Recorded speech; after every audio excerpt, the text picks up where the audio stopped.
An estate sale listed his grandfather's Anvil for $150. He crossed 3 states to get it, but what he discovered would change the entire story of his life. If you've ever felt like you were chasing a ghost or trying to reclaim a piece of yourself you thought was gone forever, hit that subscribe button. This story is for you. We're going to talk about it. The email landed in my junk folder, squeezed between an offer for a credit card I'd never qualify for and a notification that my free trial for some music app was ending. The subject line was just a string of numbers and a town name. Estate sale 4882-B, Oakhaven, PA. I wouldn't have opened it. I never opened them. But Oakhaven, the name was a stone dropped into the still, quiet pond of my memory. It was the town my grandfather, Marcus, had lived in. The town I'd been taken from 6 years ago. My finger hovered over the delete icon, a reflex honed by 2 years in the system. 2 years of learning that the past was a locked room and I didn't have the key. But I clicked it open instead. The email was a garish thing, all bright yellow backgrounds and bold red text. It was a liquidation notice. Photos of floral couches, dusty china sets, and tarnished silverware scrolled by. It was the standard inventory of a life dismantled for parts. My heart was a cold, tight knot in my chest. I kept scrolling, my thumb moving mechanically. Then I saw it.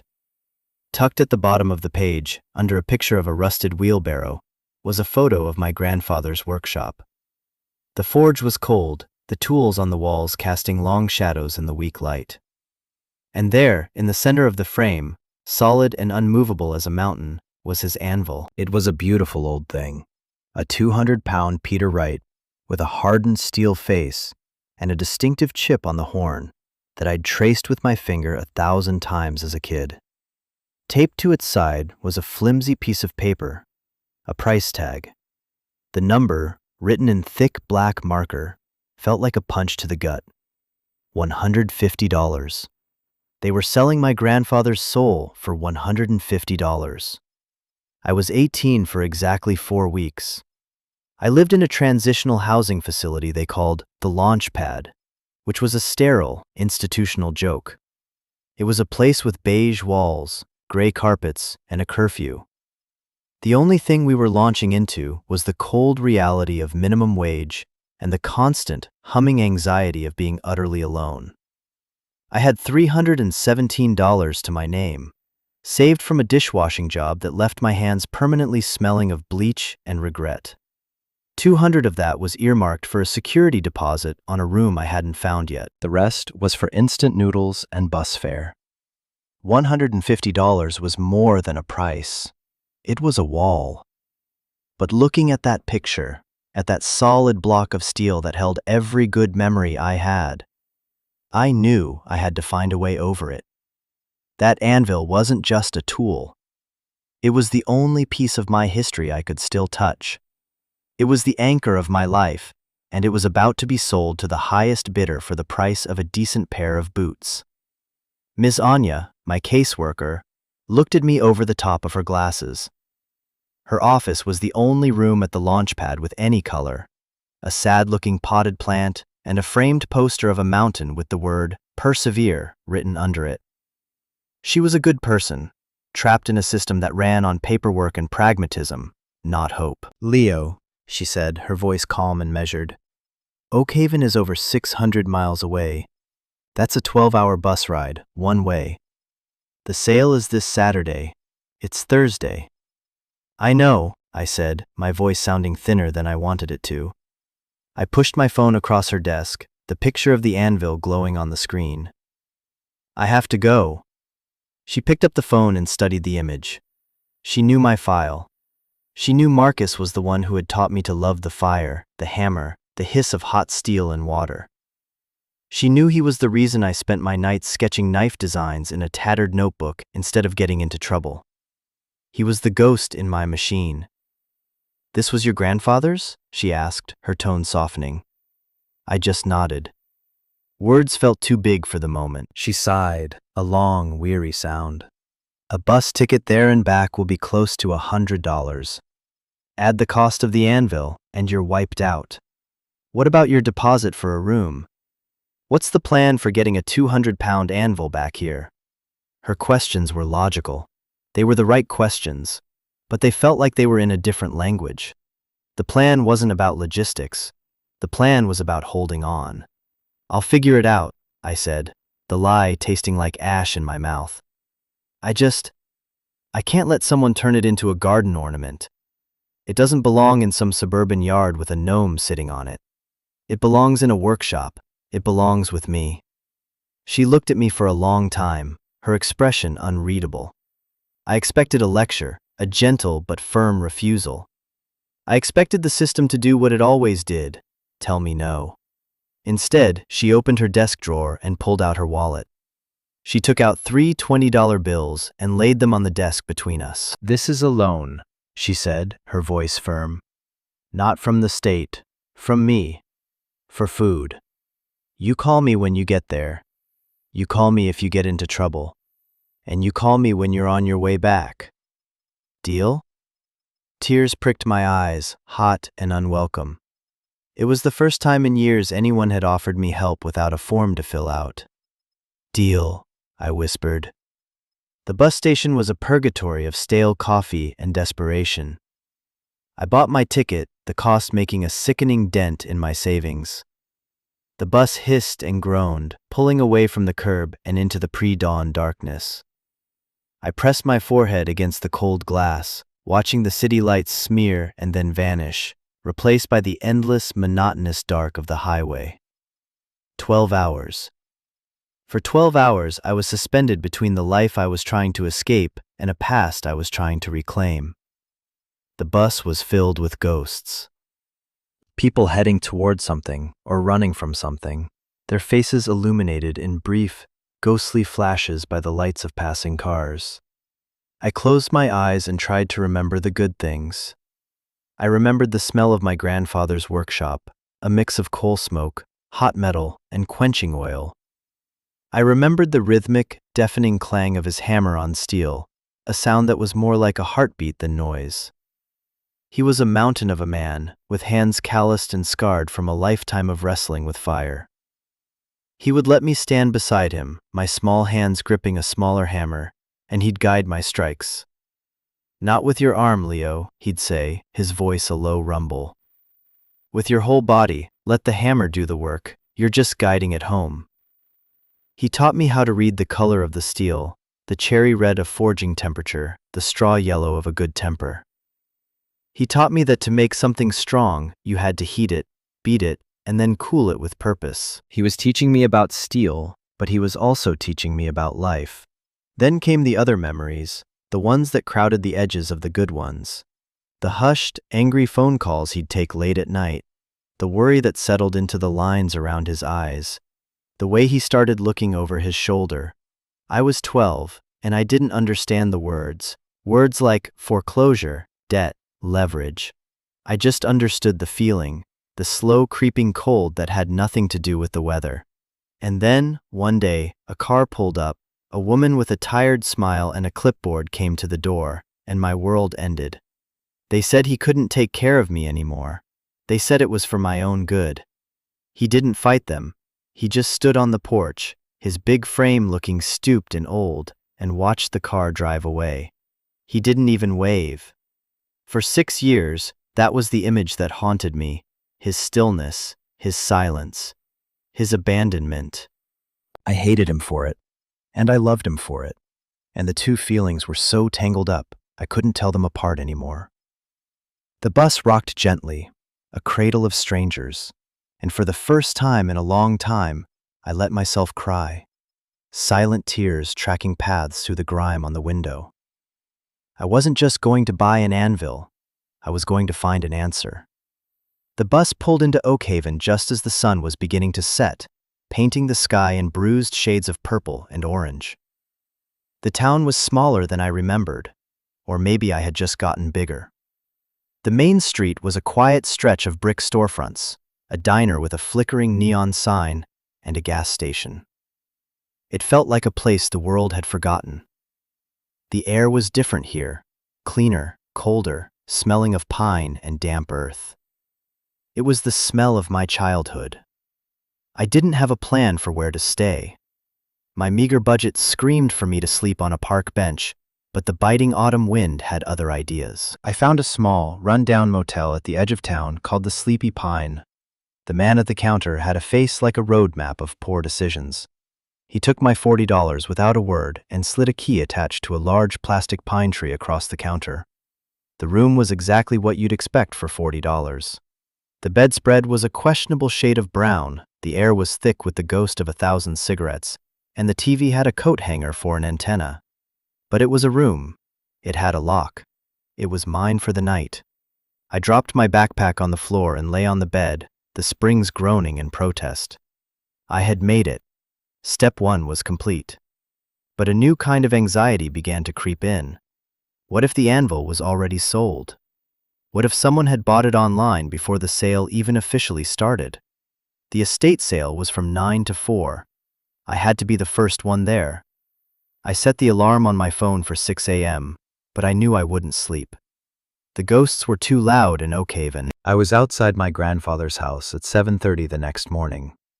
The sun was still a weak promise behind the thick gray clouds. The property was on a back road, surrounded by dense woods. The house itself was a simple, 2-story farmhouse, its white paint peeling like a sunburn.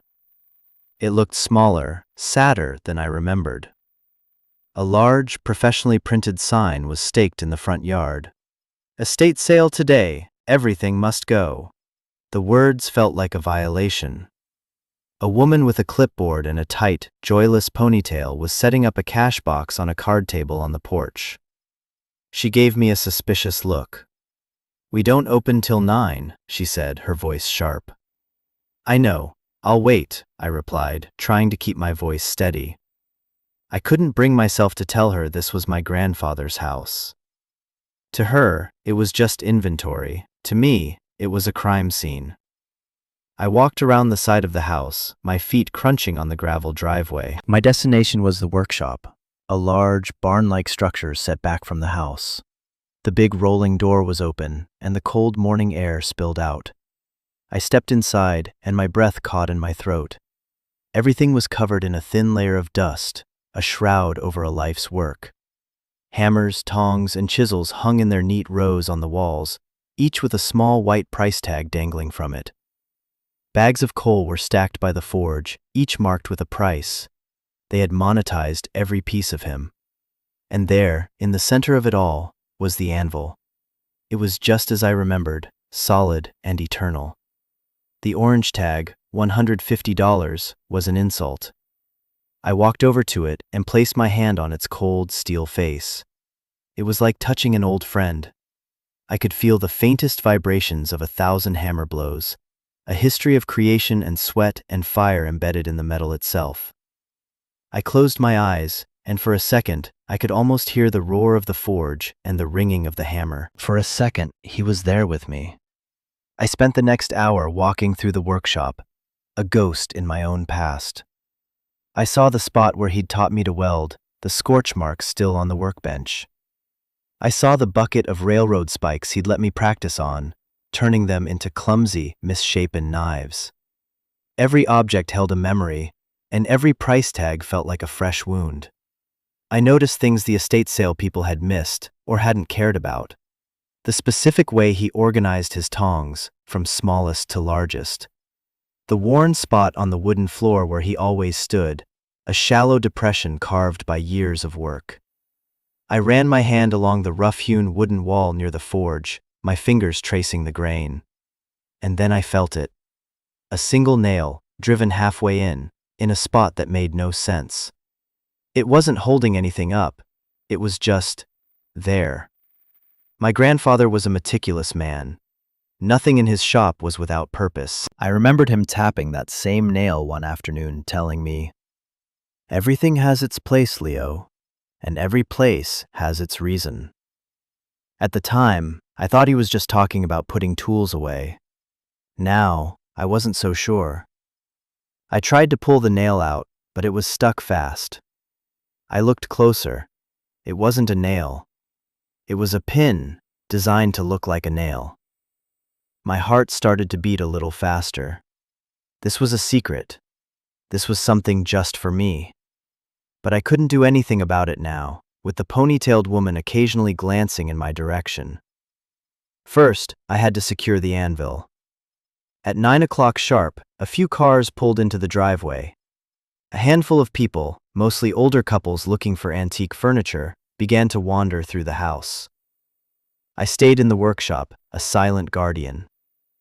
A man in a flannel shirt and a trucker hat walked in, looked around, and his eyes landed on the anvil. He walked over to it, ran his hand over the horn, and grunted in appreciation. $150.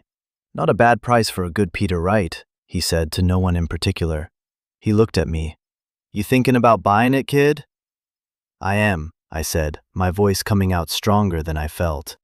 I stood a little closer to it, as if my proximity could claim it. He chuckled.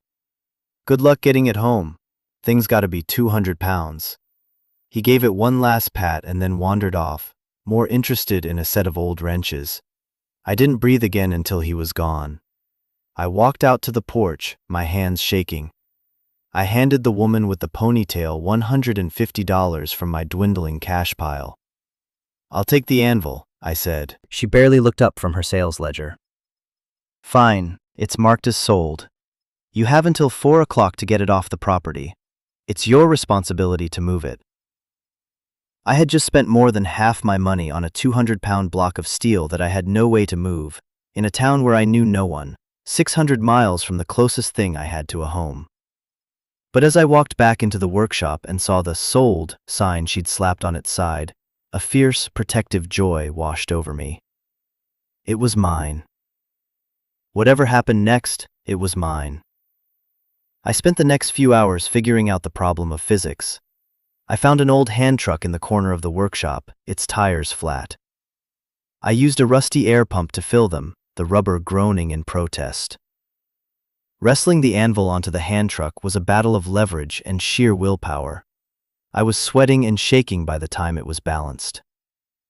The 2-mile walk back to the Sleepy Pine Motel was the longest 2 miles of my life. The hand truck's wheels wobbled. The anvil shifted precariously with every crack in the sidewalk, and every person who passed me stared. I probably looked insane, a skinny kid in a hoodie, wrestling a massive anvil down a country road. I didn't care. Each step was a victory. I somehow managed to get it into my motel room, half rolling, half dragging it over the threshold, leaving a deep gouge in the cheap linoleum. There it sat, in the middle of the room, looking ancient and powerful, and completely out of place next to the flimsy particle board furniture. It was real. I had done it. I collapsed onto the bed, exhausted but triumphant. Now for the second part of my plan. I had to get back to the workshop before the sale ended at 4. I had to see what that strange pin in the wall was hiding. I rested for an hour, my mind racing, and then I walked back, the journey feeling much shorter without my 200-pound companion. The crowd had thinned. The woman on the porch gave me a nod, assuming I was coming back for another load. I slipped back into the workshop. It was emptier now, picked over. The tools were gone from the walls, leaving clean outlines in the dust. It felt even more like a tomb. I went straight to the wall and examined the pin again. With the shop quieter, I could be more deliberate. I tried to twist it. It didn't budge. I pushed it. Nothing. I pulled. Nothing. I thought back to my grandfather's words. Everything has its place, and every place has its reason. He was a blacksmith. He thought in terms of force and leverage. I looked around. On the workbench was a single hammer they hadn't sold, probably because the head was loose. I picked it up. It felt familiar in my hand. I stood in front of the pin. It looked like a nail. You hit a nail. I took a breath and tapped the head of the pin with the hammer. Not hard, just a solid tap. There was a soft, satisfying click. The section of the wall around the pin, a piece of wood about a foot square, loosened. It wasn't a door, it was a cleverly disguised panel. My hands were trembling as I pried it open. Behind it was a small, dark cavity. And inside that cavity was a heavy, steel box, the kind used for important documents. It was locked. Of course it was locked. But tucked into the handle of the box was a small, folded piece of paper.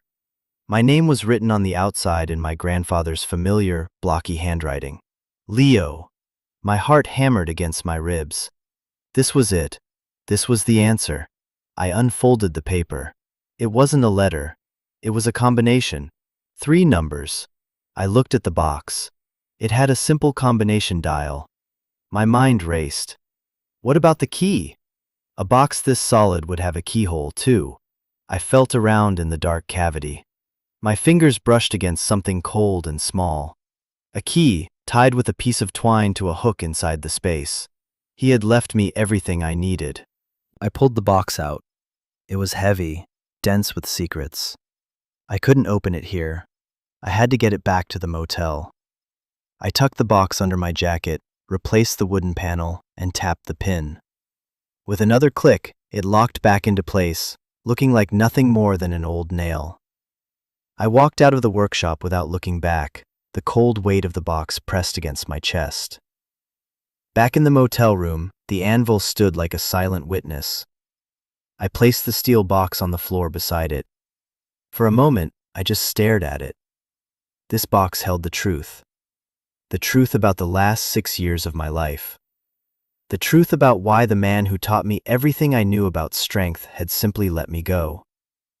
I was terrified of what I would find inside.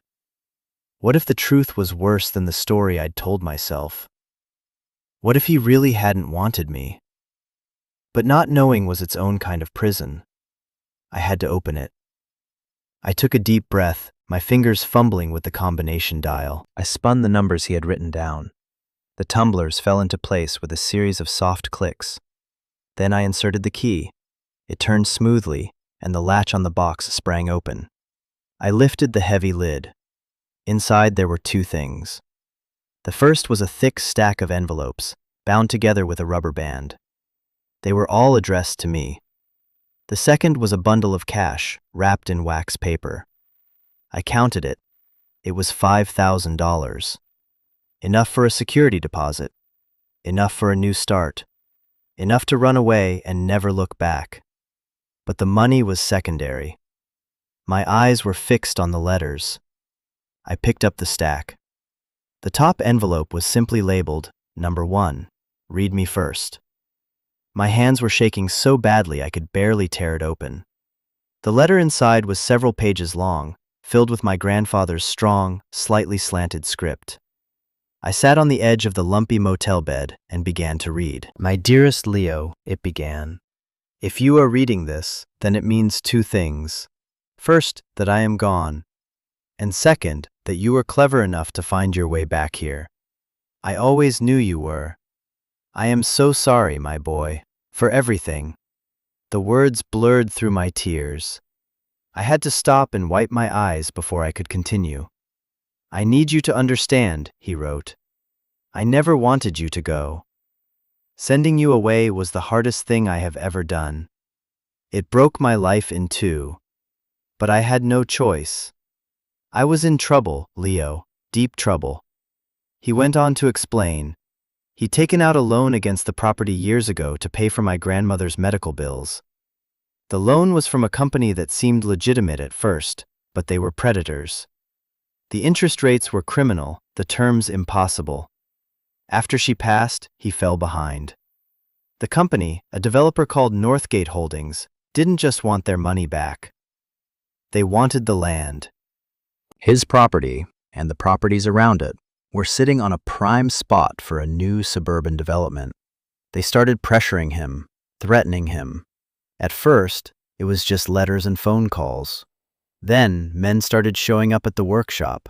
They made it clear that if he didn't sign over the deed, things would get ugly. They saw you, Leo, he wrote. They saw you in the workshop with me. One of them said to me, "That's a fine boy you've got there. Be a shame if something happened to him. A workshop can be a dangerous place." And in that moment, I knew I had lost. I could fight for the land. I could fight for myself. But I couldn't fight for both of us. I couldn't risk you. So I made a deal with the devil. I called social services myself. I told them I was an unfit guardian. I told them I had a drinking problem, that I couldn't cope. Every word was a lie, and every lie felt like swallowing broken glass. But it was the only way to make you disappear from their radar, to make you safe. They took you, and it was a clean break. Northgate thought they had won. They thought that with you gone, I would just roll over and sign. But I didn't. My whole body went cold. The story I had carried for 6 years, the heavy cloak of abandonment, was a lie. It wasn't abandonment. It was a shield. He hadn't pushed me away. He had placed me behind him.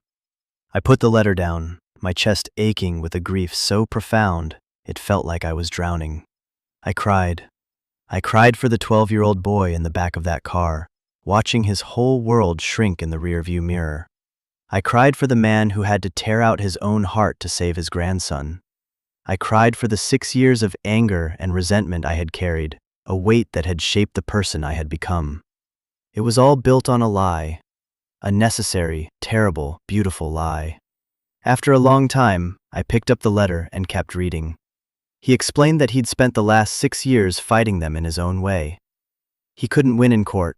They had better lawyers and deeper pockets. So he started gathering evidence. He recorded phone calls. He made copies of their fraudulent loan documents. He talked to other people in the area they had cheated. He had built a case against them, piece by piece. All of it, he wrote, was in the other letters in the box. The $5,000 was every last cent he had managed to save.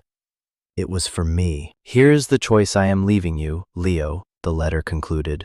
It's not a fair choice, but it's the only one I can give. You can take this money and the Anvil, and you can go. Build a new life for yourself. Forget Oakhaven. Forget Northgate. Forget all of this. Be safe. Be happy. That is all I have ever wanted for you. Or, you can stay. You can use the evidence in this box. You can fight them. They won't be expecting it. They think I'm just a dead old man whose property is finally theirs. They don't know about you. The fight will be hard. You might not win. But this land, this workshop, it's your birthright. It's in your blood. I didn't save it for myself. I saved it for you. The choice is yours. Whatever you decide, know that I love you more than words can say. I have been with you every single day. Your grandfather, Marcus. I let the letter fall into my lap. The room was silent, save for the hum of the mini-fridge and the frantic beating of my own heart. A choice. He had left me a choice. Run or fight. Freedom or legacy. The easy wrong or the harder right. For 6 years, I had been a passenger in my own life, moved from one place to another by forces I couldn't control. The system decided where I slept, what I ate, what my future would look like. I had learned to be small, to be quiet, to expect nothing. But Marcus hadn't raised me to be small. He had raised me in front of a forge, a place of fire and force and transformation. He had taught me to take something raw and useless, and with heat and pressure and will, turn it into something strong and beautiful and purposeful. I looked at the anvil. It wasn't just a tool, it was a foundation. It was a symbol of everything he had been, everything he had taught me. To take the money and run would be to spit on his grave. It would be to say that his sacrifice, his 6 years of lonely fighting, meant nothing. It would be to let them win. And I couldn't do that. The anger I had carried for him for 6 years wasn't gone. It had just been redirected. It was now a clean, white-hot flame pointed directly at Northgate Holdings. The fear was still there, a cold knot in my stomach. I was 18 years old, with a few $100s to my name, up against a powerful corporation. The odds were impossible. But my grandfather had believed in me. He had trusted me to be clever enough to find the box and strong enough to make the right choice. I had to prove him right. My decision wasn't even a decision. It was a recognition of who I was. I was my grandfather's grandson. I was a blacksmith. and I was going to fight. The first call I made was to Ms. Anya. It was late, but I knew she'd be awake. I told her everything. I read her parts of the first letter, my voice cracking with emotion. I told her about the evidence, about Northgate, about the choice. I expected her to be pragmatic, to tell me to take the money and run, to warn me about the dangers. But she didn't. She was silent for a long moment when I finished. "Leo," she said finally, her voice thick with an emotion I couldn't quite place. "Your grandfather was a remarkable man." "What do I do, Ms. Anya?" I asked, the question feeling impossibly heavy. "You do what you think is right," she said simply. "And you let me help. This is bigger than case management now. I know someone, a lawyer who works with a legal aid society. He specializes in predatory lending and corporate fraud. He's a bulldog. Let me call him. You stay put. Don't talk to anyone from Northgate. Don't do anything until we have a plan." For the second time in 3 days, her support felt like a lifeline. I wasn't entirely alone in this. The next morning, I used a chunk of the $5,000 to rent the motel room for another week. Then I went to the town hall. I found the county records office, a small, dusty room that smelled of old paper. I asked the clerk for the file on my grandfather's property. She looked at me, a young kid in a hoodie, with suspicion. But when I gave her the address and Marcus's full name, she relented. The file showed the property was in the final stages of foreclosure, scheduled for public auction in less than 30 days.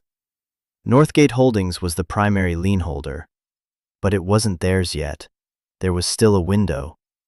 A small one, but it was there. I made copies of everything. Information was ammunition. The rest of the day, I sat in the motel room and read the other letters. Each one was a piece of the puzzle.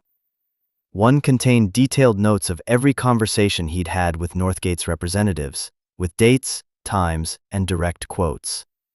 Another had the original loan documents, with Marcus's annotations in the margins, pointing out the deceptive clauses and hidden fees. A third letter was the most powerful.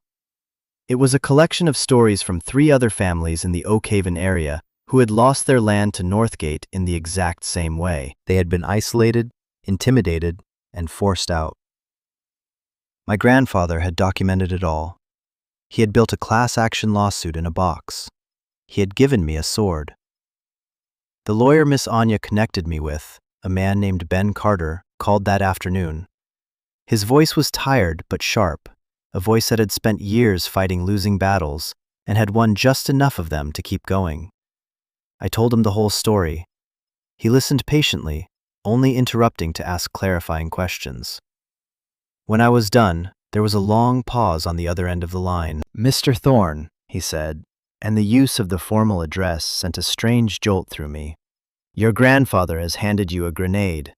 Northgate has a reputation. They're bullies. But bullies hate a paper trail, and it sounds like you're sitting on a mountain of it. Can you scan and email me everything, every letter, every document?"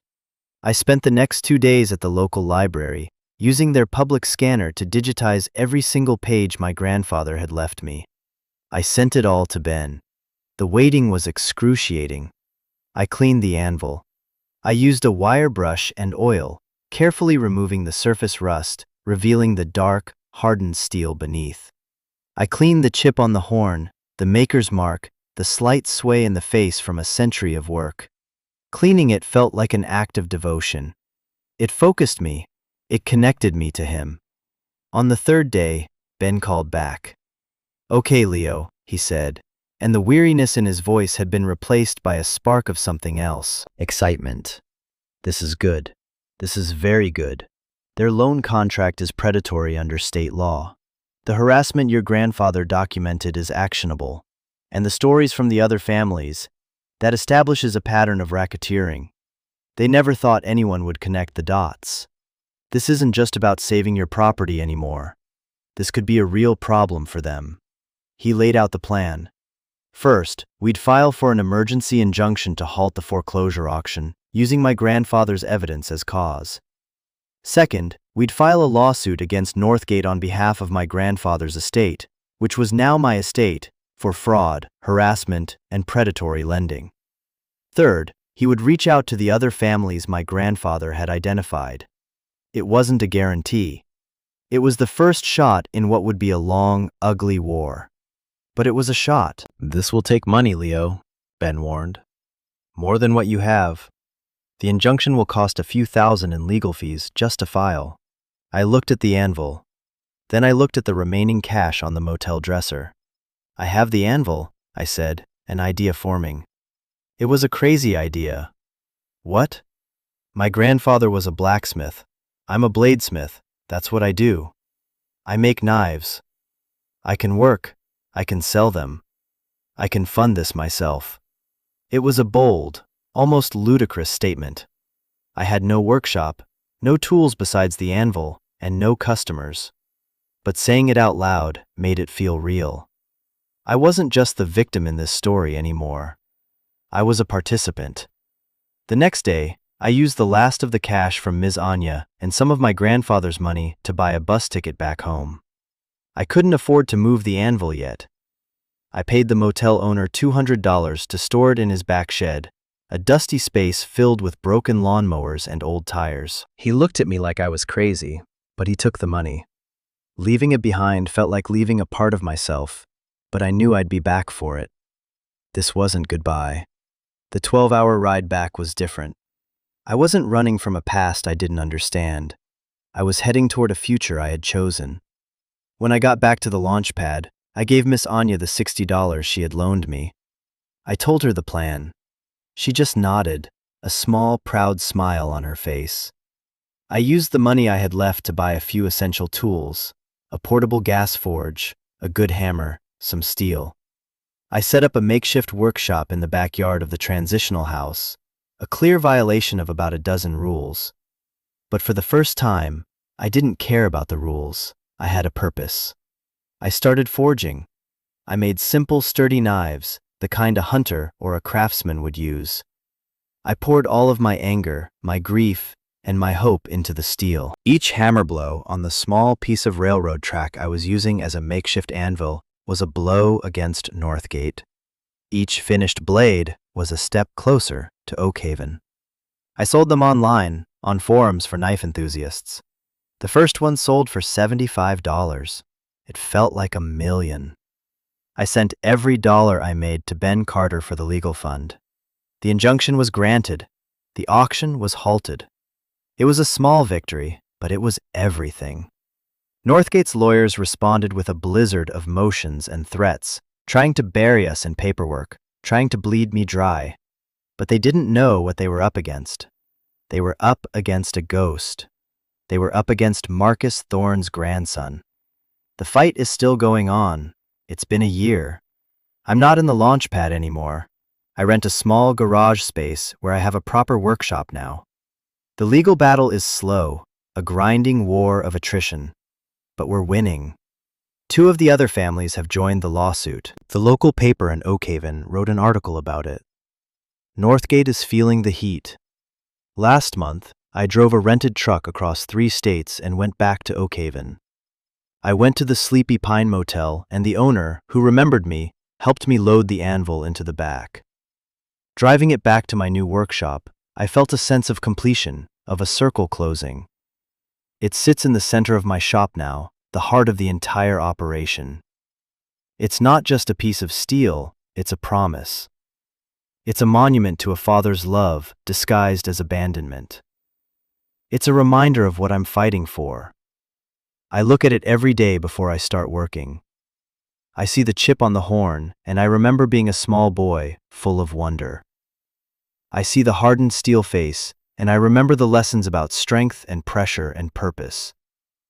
My grandfather didn't leave me a piece of property. He didn't leave me a legal battle or a box of secrets. He left me a legacy. A home isn't always a place with 4 walls and a roof. Sometimes it's a history. Sometimes it's a purpose. Sometimes it's a choice to stand and fight for the ground beneath your feet, even if you're the only one standing there. He taught me how to shape steel, but in the end, he taught me how to shape my own life. Home isn't always a place you're given. Sometimes it's a place you have to build, or a place you have to fight for. It's about where you decide to make your stand. For me, that stand started with a $150 Anvil and a truth I had to cross 3 states to find. What does home mean to you? Has there ever been a place or a person that you had to fight to hold on to? Let me know in the comments below. I read every single one, because this community we're building here is for people who understand that the most valuable things in life are the ones with the deepest stories. If this story meant something to you, if it resonated with that part of you that knows about struggle and second chances, please subscribe. Let's keep building this place together. You're not alone in your fight.